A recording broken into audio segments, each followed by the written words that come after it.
Fala pessoal, como vocês estão? Mais uma vez é um grande prazer estar aqui. Meu nome é André, sou mediador de geografia do Polo de Petrópolis, Belford Roxo, e hoje iremos tratar de um assunto de grande relevância, as regiões brasileiras. Um tema que ultrapassa as barreiras da geografia. É um assunto interdisciplinar que irá compor questões enunciadas das mais variadas disciplinas, e por isso ele é tão importante. Estruturei a aula da seguinte maneira: a extensão territorial brasileira, por que o Brasil é chamado de um país continental, as características naturais e socioeconômicas desse território, a alusão brasileira ao mundo, fazendo auxílio aí do site True Size para fazer essa comparação, a conceituação geográfica, abordaremos aí os conceitos de região e regionalização para fazer essa análise, a importância do Instituto Brasileiro de Geografia e Estatística, IBGE, e mostrar aí a pluralidade de visões regionais e essa evolução ao longo do tempo. É primordial que saibamos algumas informações básicas: extensão territorial, população, PIB e IDH. Vamos pelo nome. O nome completo do Brasil é República Federativa do Brasil. O que isso significa, André? Que o Brasil é uma república federativa presidencialista. Vamos por partes. O que é república? A república é a forma de governo adotada pelo Brasil desde 1889, na qual o chefe de Estado, presidente da República, é eleito pelo povo por tempo determinado, se diferenciando da monarquia. Já o federalismo é uma forma de Estado adotada pelo Brasil constituída pela união indissolúvel que não pode se separar dos estados, municípios e do Distrito Federal. No Estado Federal, as diversas entidades territoriais, esses entes federativos que eu falei anteriormente, são autônomas e dotadas de organização político-administrativa próprias, com capacidade de autolegislação, auto-organização e autogoverno. E por último, o presidencialismo. É um sistema de governo adotado pelo Brasil no qual o presidente da República é chefe de Estado, ele representa o país e também é chefe de governo. Ele é responsável pela administração desse território. Beleza? Então, o Brasil ele possui 27 unidades da federação, 26 estados, um distrito federal e 5.570 municípios. Ele está aí na quinta colocação em extensão territorial mundial, tendo 8.515.759 km², uma população de 211.810.256 habitantes, estando aí na sexta colocação. Foi ultrapassada recentemente pelo Paquistão. Lembrando que o Brasil apresenta um estágio elevado de transição demográfica. Ele é também a maior nação lusófona do mundo. O que isso significa? Que é a nação que apresenta o maior número de pessoas falantes do português. Um produto interno bruto, PIB, de 1.857 bilhões de dólares, ficando entre as 10 maiores economias do mundo, e um índice de desenvolvimento humano de 0,771. O Brasil é significativo, proeminente, gigante em todas as suas características, principalmente as naturais e socioeconômicas. Se ele fosse considerado uma figura de linguagem, com certeza seria uma hipérbole. Ele possui 12% de disponibilidade de água doce do mundo, segundo a Agência Nacional de Águas. Os dois maiores aquíferos do planeta, Alter do Chão e Guarani. Segundo a Universidade Federal do Pará, o aquífero Alter do Chão possui uma capacidade de abastecer o planeta durante 100 anos ininterruptamente. A maior bacia hidrográfica do planeta, a bacia do Rio Amazonas. A maior floresta tropical, floresta amazônica, e a maior floresta urbana, o Parque Estadual da Pedra Branca do mundo. A maior biodiversidade do planeta, com 20% do número total de espécies. O terceiro maior produtor de alimentos do planeta, com 5,7% da participação global, ficando atrás apenas dos Estados Unidos e da União Europeia. Está entre os 10 maiores produtores industriais do globo, segundo a revista Exame, abril de 2019. São Paulo e Rio de Janeiro estão entre as maiores aglomerações urbanas do planeta. Possui um mercado consumidor de grande potencialidade, lembrando que o Brasil possui a sexta maior população do planeta. Como uma forma de ilustração e de evidência da elevada extensão territorial brasileira, trouxe aqui duas imagens dos pontos extremos do Brasil e comparação Brasil-Europa. Do ponto mais setentrional ao norte ao ponto mais meridional ao sul, do rio Ailã ao Chuí, temos 4.378 km. Do ponto mais oriental a leste ao ponto mais ocidental a oeste, do Seixas ao rio Moa, temos 4.326 km. Ao lado temos essa comparação. Por exemplo, a nascente do Rio Moa, que fica localizada no Acre, ao ponto do Seixas na Paraíba, temos aqui 4.319 quilômetros. Se você estivesse perguntando a diferença dessa comparação ao pontos extremos do IBGE, é devido à margem de erro. Mas ainda assim isso mostra, reverbera, a superioridade brasileira em extensão leste-oeste em relação à Europa, medindo de Lisboa, capital de Portugal, a Moscou, capital da Rússia, que, corroborando ainda mais para esse gigantismo brasileiro em extensão territorial, temos duas ilustrações que destacam e reforçam os estados como se eles fossem países em equivalência em área e em equivalência em população. Por exemplo, o estado do Pará ele faz alusão a Angola, Amazonas, Mongólia, Bahia, França, Alemanha, Mato Grosso do Sul, São Paulo, Reino Unido, Rio Grande do Sul, Equador. E em população temos aqui São Paulo, Espanha, Rio Grande do Sul, Bélgica, Rio de Janeiro, Países Baixos, Holanda, Minas Gerais, Sri Lanka, Goiás, Paraguai, Pará, Áustria. Devido às distorções das projeções cartográficas, em especial a projeção de Mercator, que conserva o formato dos continentes, contudo modifica as dimensões de suas áreas, o aplicativo site The True Size ele tenta diminuir essas diferenças e combater o analfabetismo geográfico, mostrando o verdadeiro tamanho dos países. Por exemplo, temos aí a comparação Brasil e Groenlândia. No mapa de Mercator, a Groenlândia apresenta uma proeminência em tamanho em relação ao Brasil. Contudo, quando aproximamos a Groenlândia à linha do Equador, veremos que o Brasil é maior do que a Groenlândia. Logo depois, teremos essa afirmação que reverbera a afirmação, mostrando, por exemplo, o verdadeiro tamanho do Canadá, Estados Unidos, Irã, China, quando são aproximados à linha do Equador. Logo, pessoal, chegamos ao clímax, ao conceito norteador da aula de hoje, a região, que é um conceito basilar da ciência geográfica e apresenta elevada complexidade. Antes de tudo, devemos reconhecer a existência da noção de região em outros domínios, não só na geografia, e ter cuidado com esse estabelecimento de conceituação. No seu breve histórico, ela tem implicações no campo da discussão política, dinâmica do Estado, da organização da cultura, da diversidade espacial, de noções de autonomia, soberania de direitos e suas representações. As características de seus domínios de noção regional apresentam, por exemplo, uma concepção trivial, uma concepção de senso comum da região, que é essa localização e extensão. Além disso, de unidade administrativa, a unidade administrativa, a divisão regional, ela é por meio do qual se exerce frequentemente a hierarquia e o controle da administração dos estados. Essa é corriqueiramente utilizada, mais utilizada atualmente. E nas ciências em geral, possui emprego associado à localização a um certo domínio, próximo à sua etimologia. Pode ser utilizado na matemática, na biologia e em outras áreas afins. As regiões elas são o resultado de uma divisão do espaço, que é, em princípio, subjetivo essencialmente sempre às mesmas variáveis, definindo-se através dessa divisão um sistema espacial classificatório uniforme e hierárquico. E, por último, o conceito-chave região funda uma reflexão no fundamento político, controle e gestão de território, classificação e catalogação de áreas, limite da autonomia face a um poder central. E dessa maneira, por isso que esse conceito é tão importante e apresenta essa grande relevância.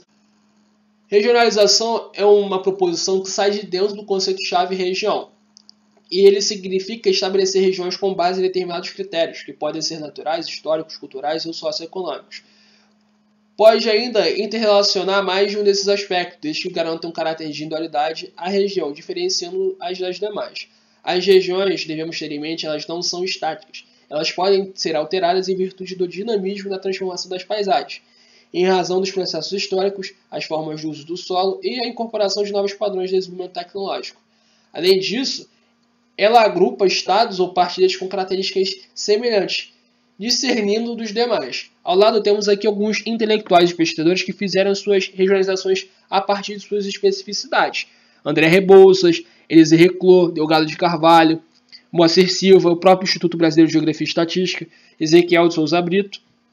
Ao lado temos aqui os domínios morfoclimáticos de Jabe Saber e aqui a regionalização mais recente do IBGE. O Brasil apresentará uma evolução das divisões regionais. Por exemplo, a regionalização de 1913 com 5 grandes regiões: setentrional, norte-oriental, oriental, central, meridional E se observarmos bem, alguns estados ainda não existem. A região são de 42, com 5 grandes regiões, Nordeste, Norte, Este, Centro e Sul.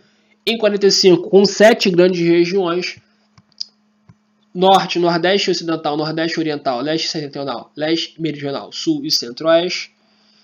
Em 70 é a regionalização oficial que segue até hoje, contudo, teremos algumas modificações com a criação de alguns estados e elevação de territórios a estados, mas também com 5 grandes regiões, Norte, Nordeste, Sudeste, Sul, Centro-Oeste.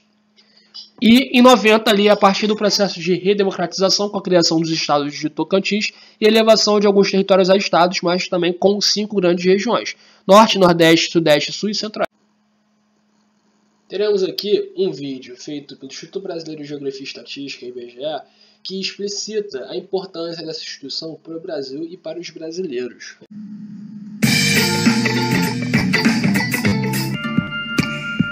O IBGE foi criado em 29 de maio de 1936. Até aquela época, as estatísticas nacionais eram produzidas de forma descentralizada e sem critérios uniformes. O IBGE surgiu como um órgão que tem como objetivos centralizar as informações produzidas sobre o Brasil pelo Instituto e por outras entidades e divulgá-las. De 1936 para cá, durante esses 78 anos, o IBGE vem sendo a instituição que percorre o país em busca de informações que permitam conhecer o território, suas características e como a população se distribui nesse espaço.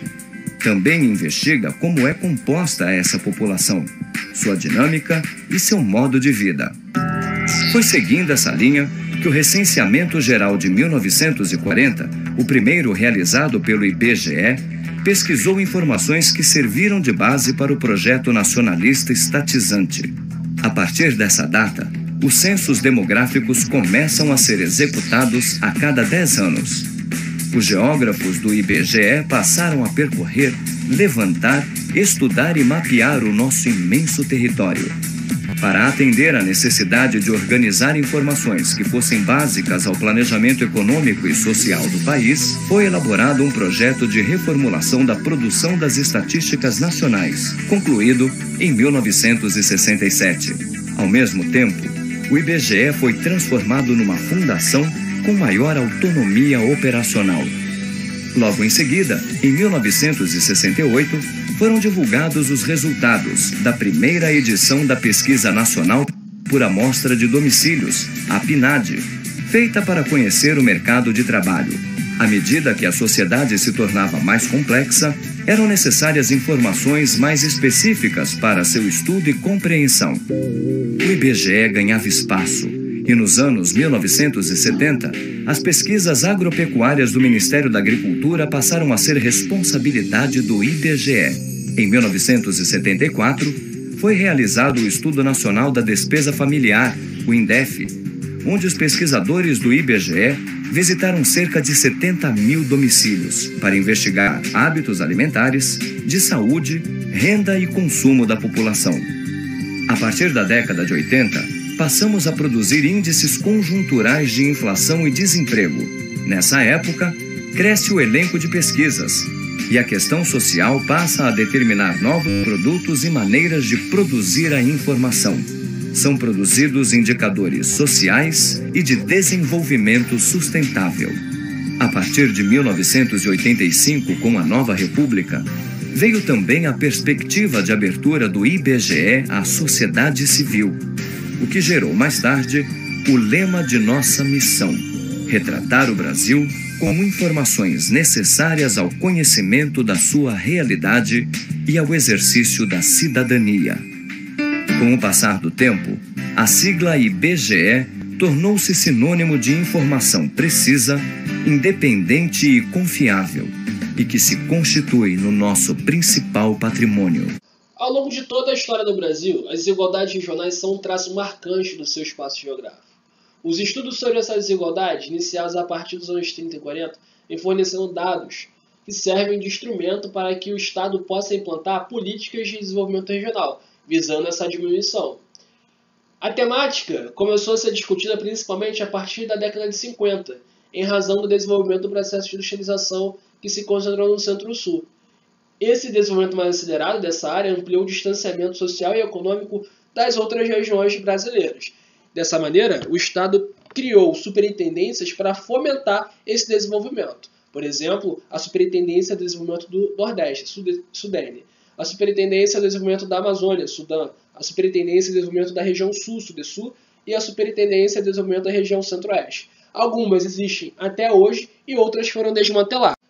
Chegamos então, pessoal, às principais regionalizações do território brasileiro, começando pelos complexos regionais, que foi proposta em 1967 pelo geógrafo Pedro Pichas Geiger, e são eles Amazônia, Nordeste e Centro-Sul.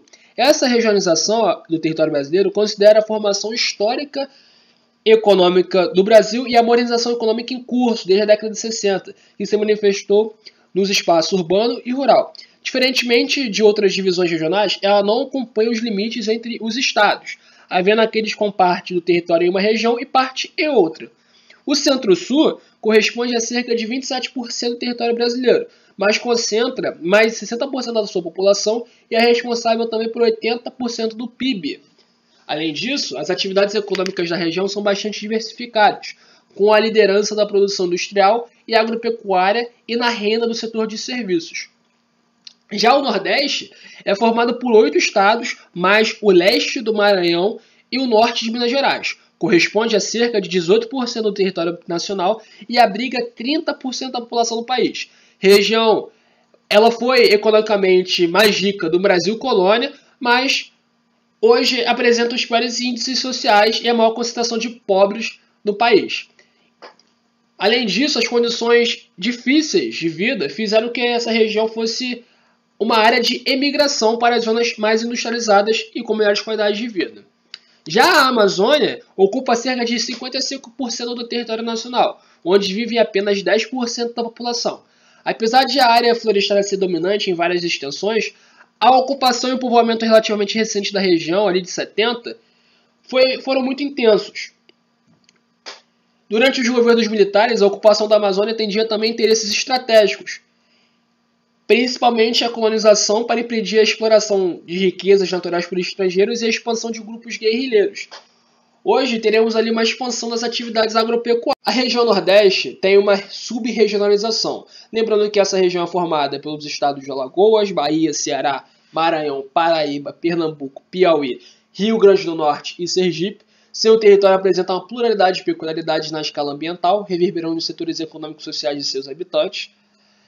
Ela apresenta a regionalização da seguinte maneira: Zona da Mata, que corresponde ao litoral leste, apresentando clima tropical úmido. Agreste, que é a faixa de transição entre o sertão semiárido e a zona da mata tropical úmida. O sertão, a área onde há predomínio do clima semiárido, caracterizado pela pequena pluviosidade e irregularidade de chuva. E o meio norte, área de transição entre as características ambientais de clima e vegetação da Amazônia e do Nordeste, abrangendo aproximadamente metade do estado do Maranhão. Lembrando também que há uma generalização de estereótipos de caráter pejorativo do Brasil a essa região. Lembrando da pobreza, da seca, da fome, dos retirantes e agregando um preconceito regional na própria naturalidade, enquadrando todos os nordestinos como se eles fossem paraibanos ou baianos.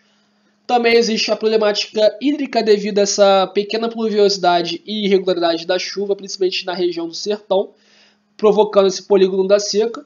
E por último ali, essa transposição do Rio São Francisco como uma tentativa de amenizar essa intempérie, acarretando aí na melhoria da qualidade de vida.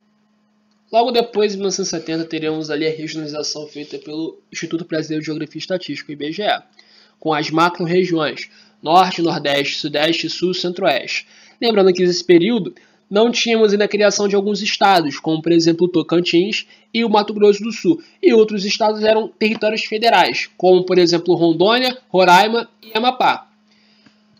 Logo depois, no período de redemocratização, teremos a criação desses estados, como ao lado aqui, Tocantins, Mato Grosso do Sul, Rondônia, Roraima e Amapá. E essa é a regionalização oficial brasileira.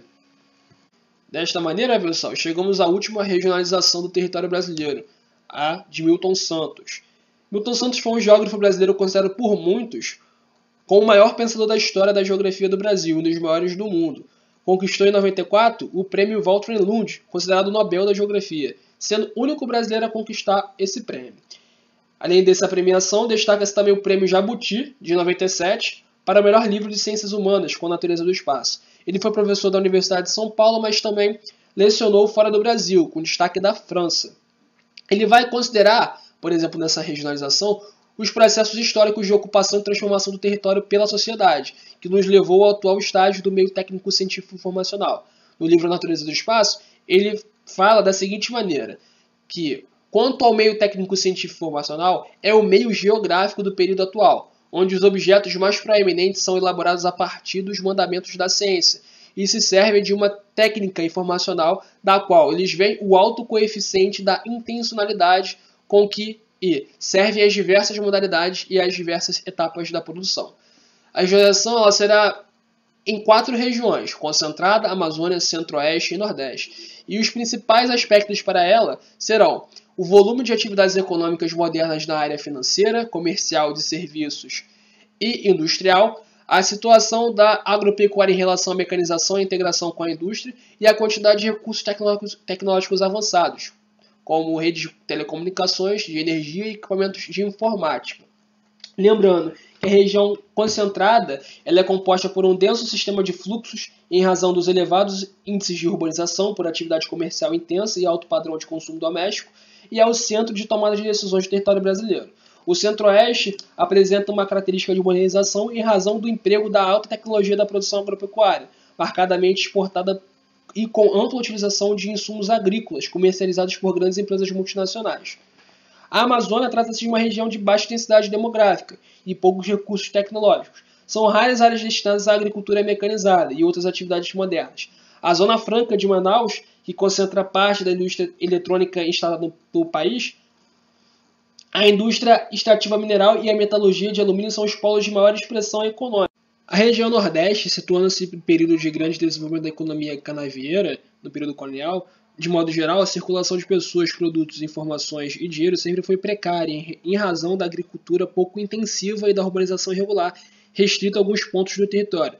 Nessa região, as atividades econômicas modernas e o uso dos recursos tecnológicos avançados ainda são pontuais e restritos às grandes metrópoles. Então, pessoal, é isso. Espero que vocês tenham gostado. Grande abraço e até a próxima.